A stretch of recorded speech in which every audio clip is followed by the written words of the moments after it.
Hello, I'm Ron Laytner. I'm a photojournalist.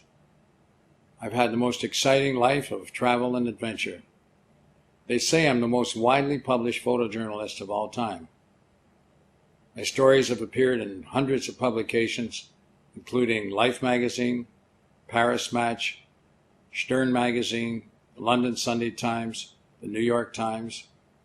Now I'd like to show you some of my best pictures and stories.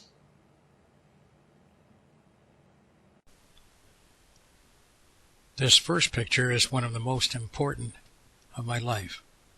It was a simple Girl Scout inspection in Canada, and I caught a little brownie kicking a Girl Scout. I was a freelancer then for the Toronto Telegram, earning $40 a week.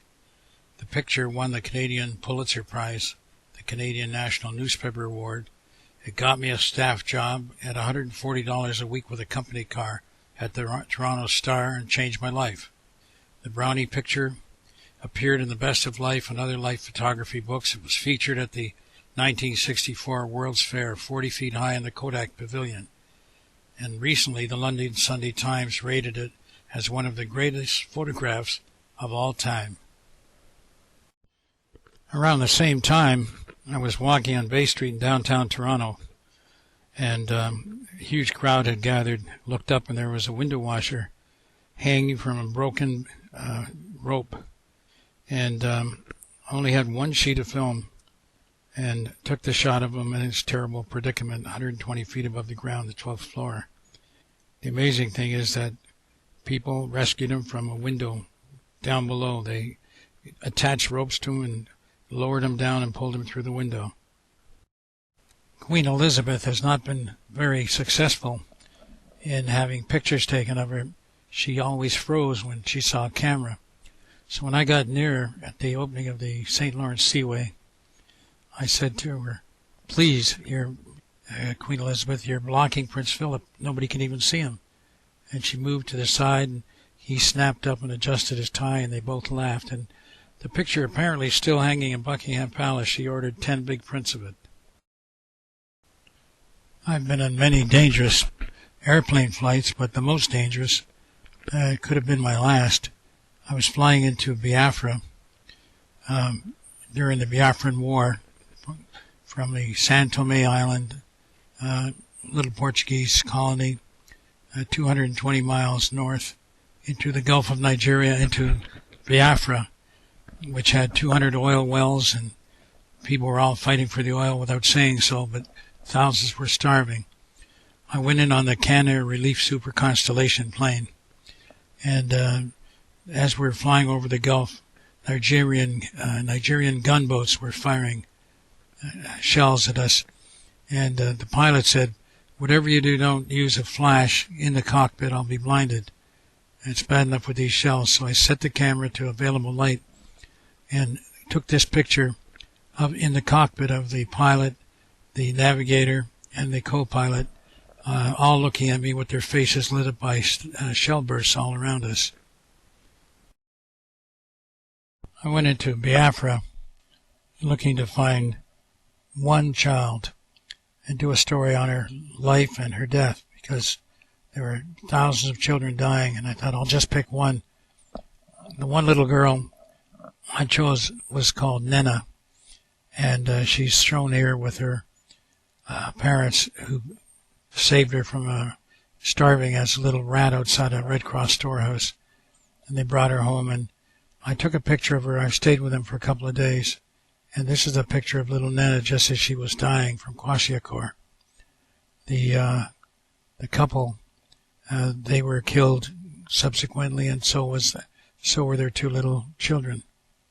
The picture stopped the war in Biafra. Charles de Gaulle saw it on the front page of Francois, walked into the French Assembly and said, "This atrocity must stop." And France withdrew aid from the rebels and the war ended. They say that when a lion eats human flesh, he never settles again for anything less.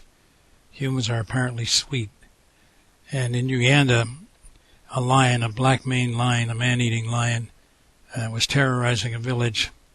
He ate one little girl and 4 other villagers turned them over and on their backs and ate their stomachs and rolled them over again. So I went in with the lion hunters after the lion. And just before we set out in the morning, we had tea. And we had a roaring fire going. And this little girl, whose sister had been eaten by the lion the day before, was so fascinated. She came in close and stood near the big black hunter.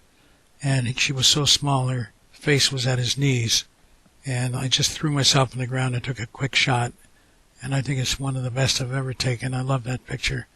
And on the other picture, I was used as human bait for a couple of hours, and apparently I wasn't a sweet enough smell, so they got another lion hunter to sit at the water hole and take my place, but the lion managed to get away. In India, the Farsis are dying off at the rate of 7,000 a day. They don't believe in burial, fire. All they believe in is being torn apart by vultures. And that's the religion. I had to disguise myself as a painter to get in as a coolie painter and had my picture taken with a friend of mine. And inside the tower, we took the most horrible, amazing pictures. A pit with 60 to 100 feet deep, just of skulls.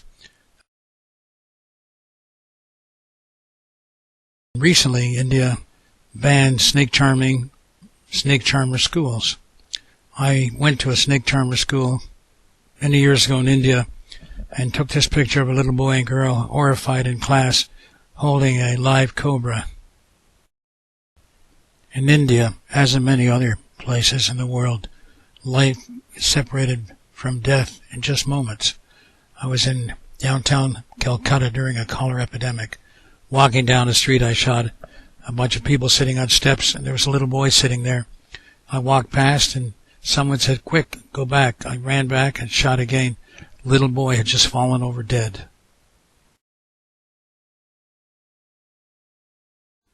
In New Delhi, there was a street known as the Hill of Death, and thousands of poor beggars and their families would sleep there at night. In the morning, they would leave, and the street would be full of bodies. But during the night, men would come by with flashlights and kidnap little boys and little girls. They'd take them away and cut off their legs and arms, and then they would rent them out to beggars, the ones who lived. And when they got to be about 12, they would kill them and go out and get more kids to make money on. Early one morning in the Philippines, it was actually Easter Friday, Juanito Pereng, a poor laborer, had been in prison on small charges of theft. Had a wife and 4 children, though, and he was facing 8 more years of punishment. Had a dream. He saw the hands of Christ reaching out for help. And he was so shaken up, he told his friends in the cell that if he could get a pardon, he would be crucified every year for the rest of his life to show penance to God and respect. An hour later, President Marcos sent a message to the prison that he was to be pardoned. And for 20 years, Juanito Pereng would go out into the Pampanga in the Philippines and put on a show that sometimes have 80 to 200,000 people gathered around. It was very dangerous to photograph. I was trampled, blood got on my lens, but it was a matter of this man's faith. Many others tried it. They all died of blood poisoning. Only Juanito Pereng lived.